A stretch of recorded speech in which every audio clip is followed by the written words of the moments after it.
I bought this Honda Accord. It's 2.4 liter 4-cylinder manual transmission, and it had an engine issue. It ran only on 3 cylinders. So long story short, I fixed it. It was broken exhaust valve. I replaced every single exhaust valve, so all 8 of them. New head gasket, timing chain and timing components, also valve stem seals. So I put everything together.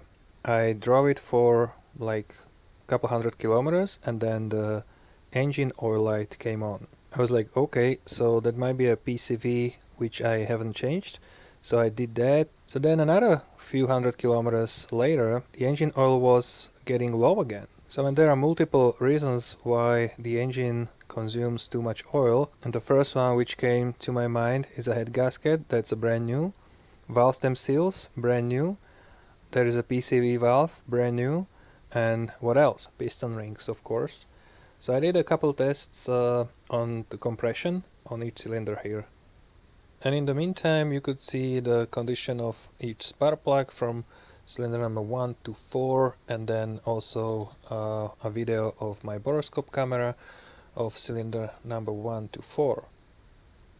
As you could see, first 3 cylinders were pretty wet, with some carbon buildup, but wet, and the last one was dry. Only one was dry, but totally covered with a carbon buildup or sludge or something. As you can see here, I'm working on removing all 4 spark plugs. I will disconnect the fuel rail, and I'm gonna remove the hose from the throttle body to make the engine breathe freely.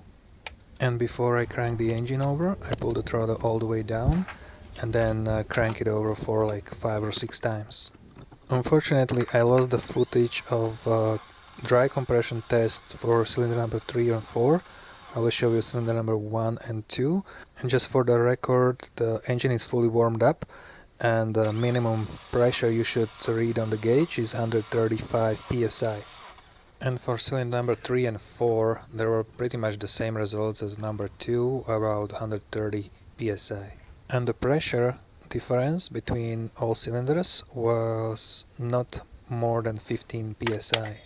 Then I moved to a wet compression test, so I poured just a little bit of oil into each cylinder, and I did repeat the test for all cylinders again. And the reading for cylinder number 1 is 150 psi.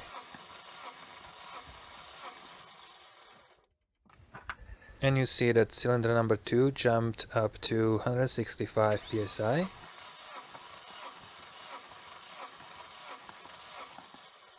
And cylinder number 3 trying to do its best and jumps up to 170 psi.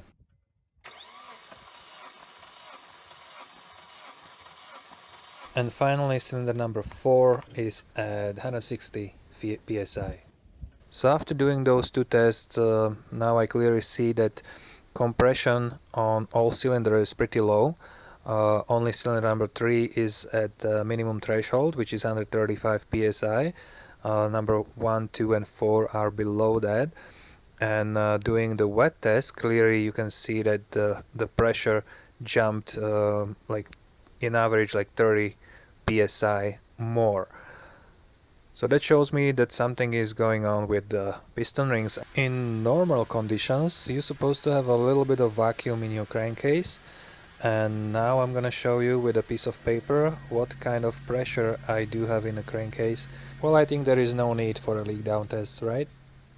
Well, I have a video about 6 products which claim they build sludge, carbon buildup, low compression, even stuck piston rings. And you will see the link in the right corner here.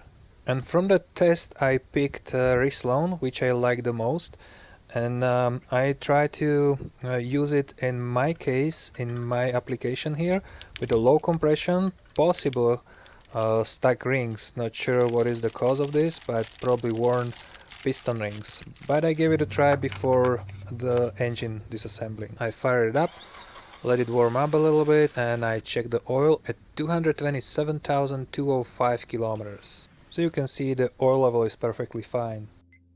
Then I drove about 50 kilometers and I checked the oil level again. And now you can see a drop in the oil level after 50 clicks. Then I drove another 80 kilometers. And there is another drop in oil level. And now I am about 200 kilometers into this test. And there is a very minimum, if any, oil drop. And now I am about 240 kilometers into this test, and I drove really fast. I accelerated, I decelerated, I just floored it. Yeah, I know this is not a proper test, but I was just wondering what the paper's gonna do. Well, I don't see a difference at all. So let's do the compression test again. So again, spark plugs, injectors, and the hose on the throttle body. Almost forgot to check the oil level, so it's just a little bit above the minimum. Let's do the dry compression test again on cylinder number 1, and I cannot wait for the results. I expected a little bit of progress, but there is none. There is all the same results like the test before.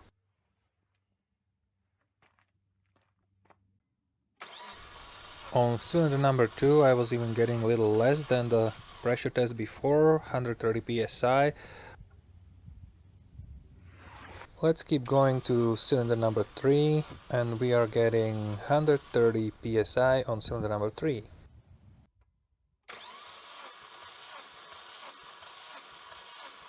And finally the last cylinder, cylinder number 4, is trying its best, but it's 130 psi again.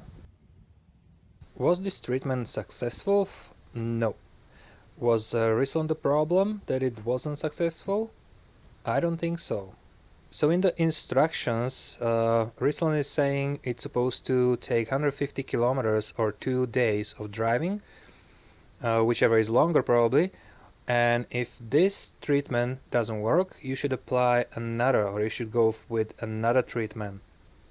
I did not. I did some other more crazy stuff instead.